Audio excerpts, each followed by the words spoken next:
Seorang CEO wanita yang sedang makan melihatku jongkok di pinggir jalan membuka lapak ramalan. Mengira aku benar-benar tidak punya uang untuk makan. Lalu dia memesankan satu porsi untukku. Namun aku adalah orang di luar urusan dunia. Paling takut berutang sebab akibat. Untuk membalas kebaikannya, aku pun menawarkan untuk meramal satu nasibnya. Setelah mengamati raut wajahnya, aku langsung berkata tanpa ragu. Sejak kecil keluargamu berkecukupan. Terlahir dari keluarga kaya. Sepanjang hidup tak perlu khawatir soal uang. Namun ikatan keluargamu tipis. Orang tuamu meninggal sejak dini. Tidak punya saudara kandung. Kamu adalah anak tunggal di keluarga. Namun kamu punya seorang kakak yang sangat dekat denganmu. Atau mungkin adik perempuan. Seharusnya anak angkat orang tuamu. Meski keberuntungan hartamu sangat baik.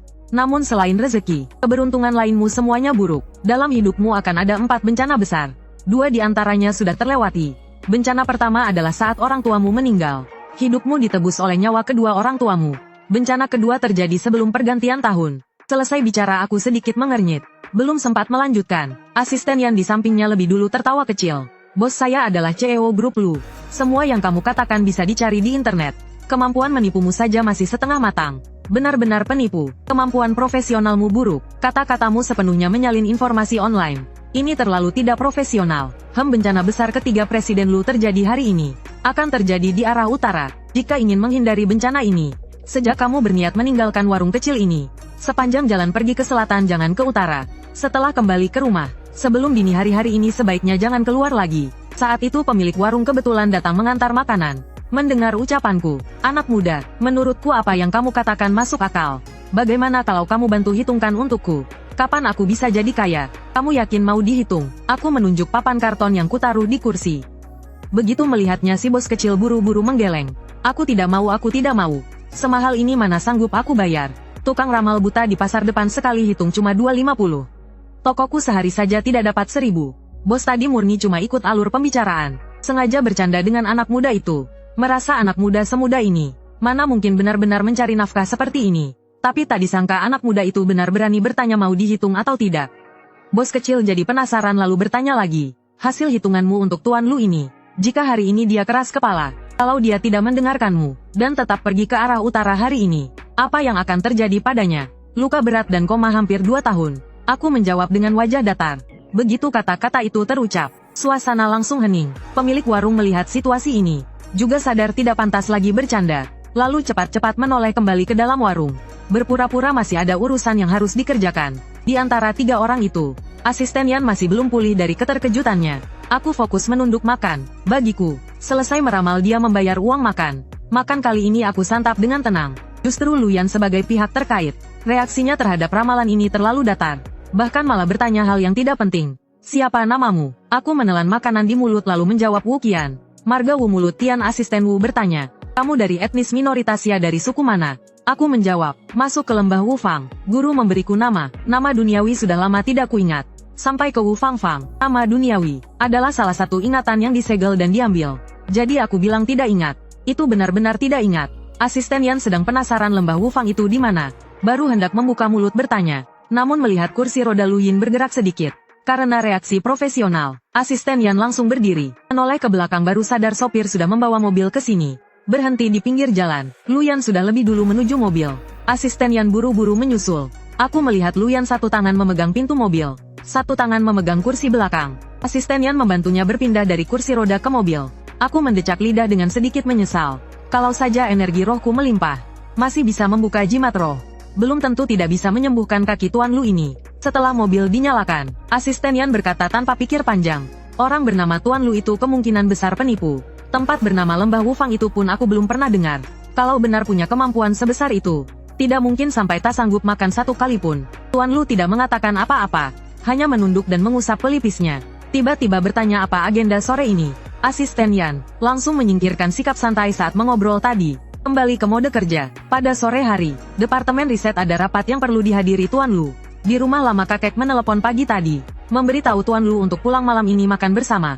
Katanya ada sahabat lama keluarga Lu yang akan berkunjung. Setelah berkata begitu asisten Yan tiba-tiba sadar. Tidak mungkin kebetulan begini kan. Baik perusahaan maupun rumah lama. Sepertinya semuanya berada di arah utara. Tunda rapat ke besok pagi. Lalu telepon kembali ke rumah lama. Katakan saja tubuhku kurang enak. Hari ini aku tidak akan ke sana. Setelah Luyan selesai berbicara dengan asisten Yan, dia langsung memerintahkan sopir pulang ke rumah. Keluar dari gang kecil ini lalu langsung belok kanan. Arah mobil seperti menuju kawasan selatan. Asisten Yan tidak berani bicara. 1 menit lalu dia baru saja bilang itu penipu. Namun Tuan Lu tiba-tiba membatalkan semua agenda sore. Dan langsung pulang ke rumah. Dari restoran ke Villa Luyan. Butuh 1 jam perjalanan mobil. Asisten Yan sampai mobil masuk ke kompleks perumahan.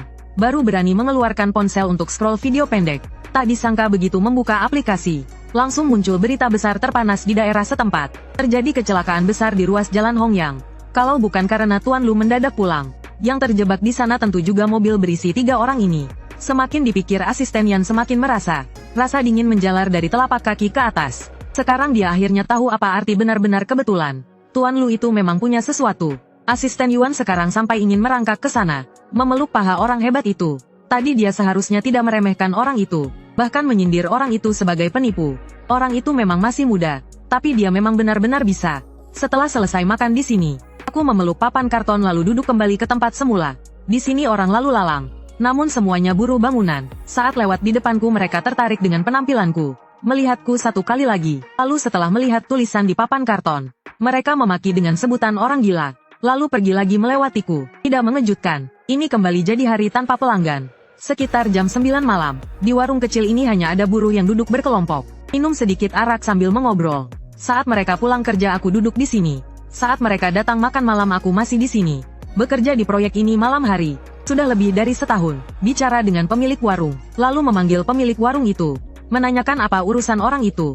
Sudah larut tapi belum pulang. Kalau makin malam di sini hampir tak ada orang. Aku juga tidak begitu tahu.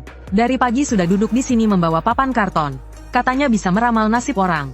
Sepertinya juga tidak punya uang untuk makan. Sore tadi masih meramal untuk seorang bos. Sebagai gantinya dapat 1 kali makan siang. Pemilik warung menggaruk kepalanya. Orang itu mentraktirnya makan. Dia juga tidak tahu harus berkata baik tentang orang itu. Malah bersikeras bilang hari ini orang itu dapat hadiah besar. Wang Cheng adalah orang yang berhati lembut. Begitu mendengar tidak punya uang untuk makan, dia langsung meletakkan sumpit dan bangkit berjalan keluar. Anak muda di sekitar sini penuh lokasi proyek. Orang yang lalu lalang juga sangat beragam. Sudah malam kamu sendirian di sini tidak aman. Wang Cheng menasihati. Apa kamu bertengkar dengan keluarga lalu kabur dari rumah? Tak peduli marah apa dengan keluarga. Keselamatan diri sendiri yang paling penting. Cepat pulang ke rumah. Sambil bicara Wang Cheng merogoh saku. Di sini ada 100 yuan. Ambil untuk naik taksi pulang. Lalu beli sesuatu untuk dimakan dan diminum. Anak muda seperti kalian kan paling suka minum teh susu. Katanya di internet kalau anak muda sedang tidak senang. Tidak ada yang tidak bisa diselesaikan dengan 1 gelas teh susu. Saat pulang beli 1 gelas. Biar hatimu sedikit lebih senang. Untuk orang yang berhati baik, aku selalu punya sedikit lebih banyak kesabaran. Aku menoleh lalu tersenyum ke arah Wang Cheng. Menggeleng dan menjelaskan bahwa aku tinggal di dekat sini. Wang Cheng menggaruk kepala. Benarkah aku sudah tinggal di area ini bertahun-tahun? Kenapa dulu tidak pernah melihatmu? Pak baru pindah ke sini beberapa hari ini. Aku berpikir sejenak, lalu mengangguk memang bisa dibilang begitu. Aku baru datang beberapa hari ini. Pantas saja terasa familiar. Wang Cheng juga tidak menarik kembali uang itu. Langsung menyelipkan uang itu ke tanganku. Pegang dulu beli makanan yang enak. Lalu cepat pulang ke rumah. Melihat penampilanmu apa kamu masih sekolah menengah? Kalau pulang terlalu malam orang tua akan khawatir. Aku sebenarnya ingin mengembalikan uang itu. Namun saat mengangkat kepala kebetulan sebuah mobil kecil lewat. Lampu mobil itu menyinari wajah Wang Cheng. Baru saat itu aku bisa melihat wajah Wang Cheng dengan jelas. Sekali melihat aku mengerutkan kening lalu berpikir. Kemudian aku menggenggam uang itu di tangan. Aku terima 100 yuan ini darimu. Anggap saja sebagai bayaran aku meramal untukmu. Aku ambil sebagai harga pembuka. Kalau aku memungkinkan, Paman tolong ceritakan tanggal lahir 8 aksaramu. Aku melihat sesuatu dari raut wajahmu. Perlu digabung dengan 8 aksaramu untuk dihitung. Wang Cheng tersenyum. Dalam hati menganggapnya hanya menghibur anak kecil. Kalau sudah selesai meramalku, kamu cepat pulang ke rumah. Besok masih harus sekolah kan? Wang Cheng juga menggenggam uang itu sambil berbicara. Tadi aku dengar pemilik warung bilang, anak muda ini tidak pandai memilih kata manis. Katanya dia ingin tahu anak muda ini akan berkata apa lagi nanti. Aku melihat anak muda itu menghitung dengan jari. Bibirnya bergerak pelan, tidak tahu sedang merapal apa. Tiba-tiba dia mengangkat pandangan menatapnya. Lalu keningnya berkerut erat. Paman dari 8 aksaramu terlihat. Kamu lahir di wilayah utara. Di rumah ada 6 saudara. Ada kakak di atas. Ada adik di bawah. Kamu anak keempat. Di rumah tidak terlalu diperhatikan orang tua. Saat kecil pernah dikirim ke keluarga orang tua angkat. Kemudian orang tua angkat punya anak kandung. Lalu mengirim kamu kembali ke orang tua kandung. Wang Dai wajahnya penuh keterkejutan. Ternyata semuanya tepat. Kamu memiliki nasib menikah terlambat. Dan pernikahan tidak mulus. Keturunan pun tidak banyak. Saat ini kamu sudah bercerai bertahun-tahun karena suatu hal. Di bawah lutut hanya ada satu anak perempuan. Tahun ini baru berusia 5 tahun. Diasuh di kampung halaman di utara. Pemilik warung keluar ikut meramaikan. Mendengar ucapanku lalu tertawa. Hal seperti ini semua rekan kerjamu juga tahu. Apa anak muda ini pernah dengar urusanmu? Lalu datang ke sini hanya untuk menghiburmu. Aku tidak menghiraukan pemilik warung. Terus berbicara dengan Wang Cheng. Kali ini nada bicaraku berubah sangat serius. Bahkan membawa nada perintah. Sekarang juga telepon orang tuamu di kampung. Suruh mereka segera keluar mencari anak perempuanmu. Cari ke arah yang ada air. Melihat Wang Cheng masih terdiam, nada bicaraku jadi lebih keras. Masih bengong buat apa? Sebentar lagi akan terlambat. Tadi aku hanya bercanda denganmu. Sekarang ini menyangkut anakmu. Kalau ada kabar terbaru ini urusan besar. Bos menghitung berdasarkan 8 aksaramu. Dalam takdirmu ada urusan kematian. Saat itu Wang Cheng langsung panik. Wang Cheng mengeluarkan ponsel dan menelepon kampung halaman. Entah orang tuanya sedang melakukan apa. Wang Cheng menelepon berkali-kali tapi tak ada yang mengangkat. Pemilik warung ikut merasa cemas. Ini sebenarnya sungguhan atau tidak? Aduh, hampir mati karena cemas. Wang Cheng, cepat telepon tetanggamu di kampung halaman. Suruh tetanggamu membantu mencari. Pemilik warung memberi saran. Saat Wang Cheng menelepon tetangga rumah neneknya, pemilik warung menoleh melihatku. Baru sadar sejak tadi aku terus menatap Wang Cheng. Saat ini Wang Cheng akhirnya tersambung dengan tetangganya. Paman orang tuaku tidak bisa dihubungi. Di sini ada orang yang meramalkan untukku. Katanya putriku malam ini akan kena masalah besar. Tolong bantu aku cek apakah putriku ada di rumah. Begitu mendengar itu Paman langsung menjawab putrimu tidak ada di rumah. Aku sedang duduk di depan rumah mengobrol dengan orang-orang. Sekitar jam 7 lewat, aku melihat putrimu bersama beberapa sepupu lelakinya. Pergi bermain bersama. Sampai sekarang belum terlihat anak-anak itu pulang. Ayahmu sedang minum di warung kecil desa. Ibumu sedang main kartu di rumah bibimu. Di rumahmu tidak ada orang. Begitu mendengar rumah kosong, Wang Cheng jadi semakin panik. Paman mohon bantu aku cari putriku. Cari ke arah yang ada air. Aku tiba-tiba berkata lagi Paman. Katakan padaku tanggal lahir 8 aksara putrimu. Walaupun awalnya, Wang Cheng hanya menganggapnya seperti menghibur anak kecil. Namun sekarang ini menyangkut putrinya. Hati Wang Cheng sangat gelisah. Dia sudah melupakan sikap main-main di awal. Begitu aku selesai berbicara, Wang Cheng refleks menjawab. Setengah menit kemudian, dengan cepat aku berkata pergi ke arah timur. Ke arah timur yang ada air. Wang Cheng segera mengulang ucapanku. Kepada Paman di seberang telepon. Begitu Paman mendengar arah timur ada air. Tiba-tiba teringat sesuatu. Di sebelah timur desa ada sebuah kolam. Paman sambil mengangkat telepon langsung berlari. Belum lama berlari, dia melihat sekelompok anak-anak kembali. Paman segera menarik anak laki-laki tertua keluarga Wang. Menanyakan di mana sepupumu. Kenapa tidak terlihat dia? Paman ketiga menjawab seadanya. Tidak tahu dia pergi main kemana. Lalu melepaskan tangan paman kedua dan langsung berlari. Begitu dia berlari, beberapa anak kecil di belakangnya juga ikut berlari. Anak-anak kakinya cepat. Dalam sekejap sudah menghilang. Paman kedua ingin memanggil anak-anak itu. Bahkan untuk bertanya lebih lanjut pun sudah tidak sempat. Hanya bisa mengangkat ponsel jadul sambil terus berlari ke depan. Saat tiba di samping sumur air, melihat batu penutup sumur masih tertutup. Paman kedua pun menghela napas lega. Tidak ada di dalam sumur. Batu penutup sumur ini masih ada. Belum sempat kata itu selesai. Paman kedua melihat ada genangan air di samping sumur. Sekilas terlihat jelas barusan pasti ada orang di sini memuntahkan air. Paman kedua melangkah maju 2 langkah lagi. Usianya sudah tua. Pendengarannya sudah kurang baik. Selalu merasa seperti mendengar sesuatu. Seperti ada suara sesuatu yang menggelepar di dalam air. Paman kedua segera memasukkan ponsel ke saku. Lalu mendorong keras batu penutup sumur. Astaga, di dalam sumur ternyata ada anak yang sedang menggelepar. Sambil berteriak minta tolong, suaranya semakin melemah. Ya Tuhan, Wang Cheng anak perempuanmu benar-benar ada di sumur ini. Paman kedua segera berteriak ke dalam sumur. Jangan takut, paman kedua akan segera menurunkan ember air. Kamu perhatikan baik-baik, jangan sampai ember mengenai kepalamu. Nanti kamu peluk embernya, paman kedua akan menarikmu ke atas. Ember air paman kedua suaranya terdengar jelas. Saat paman kedua membungkuk, di sisiku bahkan bisa terdengar suara dari dalam sumur. Tangisan gadis kecil. Setelah 2 menit berlalu, paman kedua akhirnya menarik gadis kecil itu keluar dari sumur. Gadis kecil itu masih tersedak air. Paman kedua segera menyuruh anak itu tengkurap, lalu menepuk punggungnya dengan kuat. Menyuruh anak itu memuntahkan air keluar. Setelah beberapa saat tangisan anak itu baru terdengar jelas. Sambil menangis dia memanggil ayahnya. Paman kedua kembali mengambil ponsel, lalu berbicara dengan Wang Dali. Dali putrimu sudah tidak apa-apa.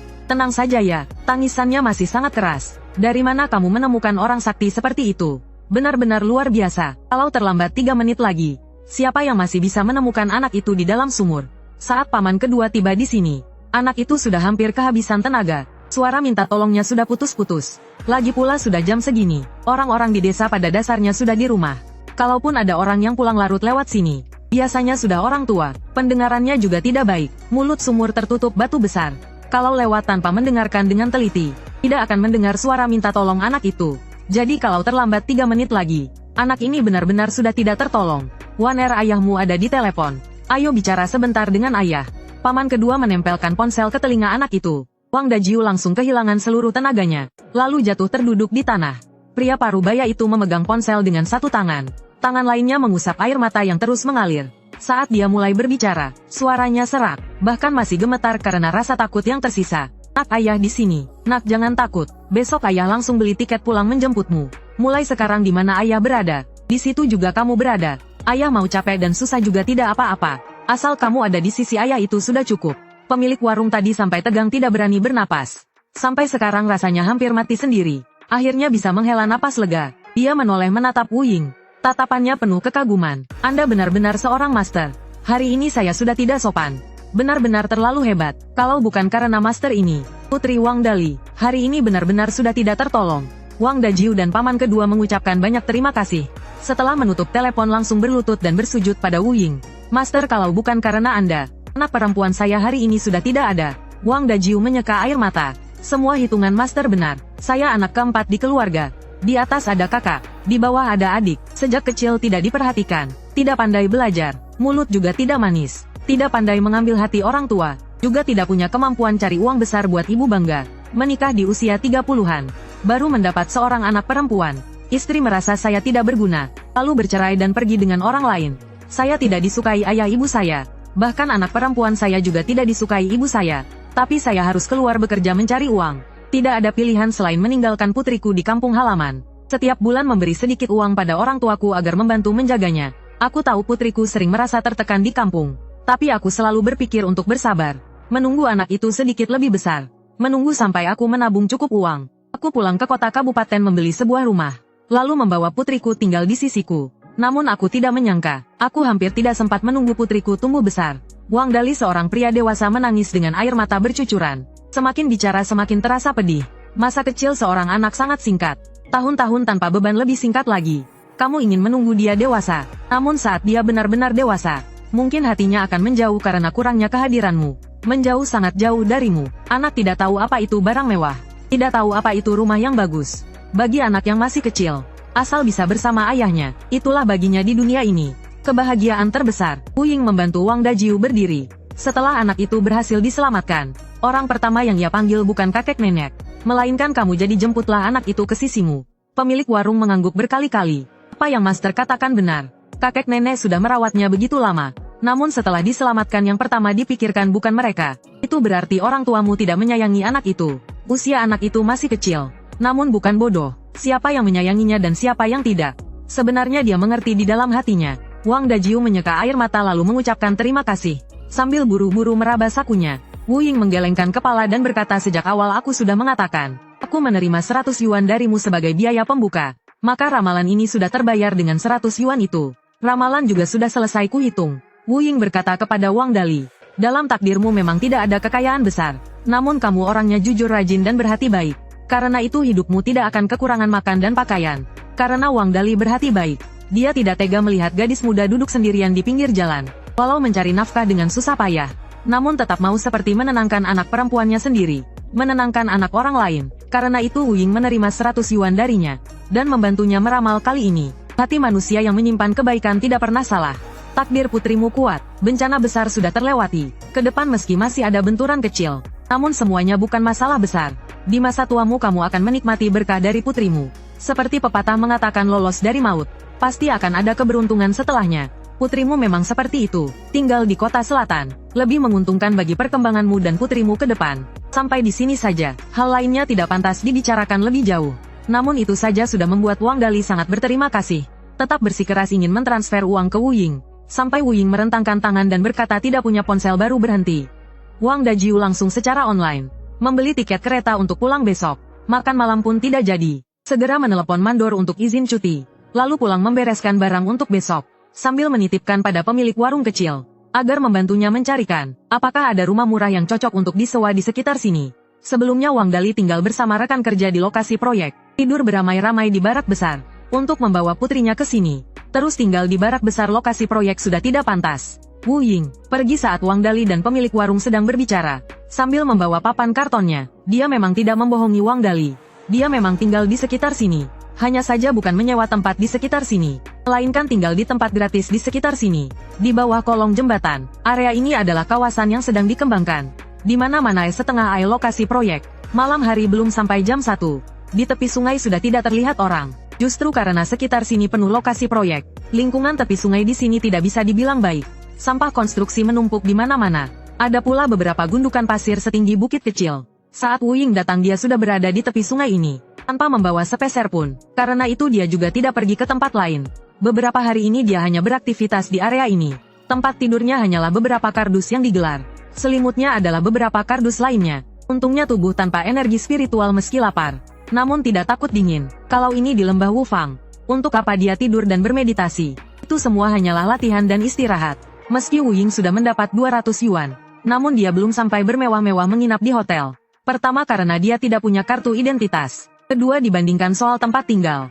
Dia jauh lebih tidak suka rasa lapar. Wu Ying menghela napas. Seorang peri Wu Ying dari lembah Wufang hidup seburuk ini. Kalau sampai kabar ini kembali, dia pasti akan ditertawakan habis-habisan oleh orang-orang lembah Wufang. Setelah duduk Wu Ying kembali mencoba jimat rohnya. Tidak mengejutkan tetap tidak ada reaksi. Namun saat diperiksa, dia mendapati ada seutas cahaya emas tambahan di dalam tubuhnya.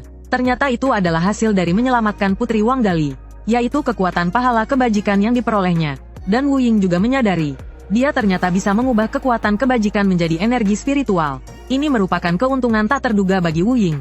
Malam telah larut di sekeliling hanya tersisa suara serangga dan burung. Rasa kantuk pun datang. Wu Ying menangkupkan kedua tangan di atas dantian, lalu memejamkan mata bersiap untuk beristirahat. Sambil berpikir, besok mungkin bisa pindah ke pasar untuk mencoba membuka lapak.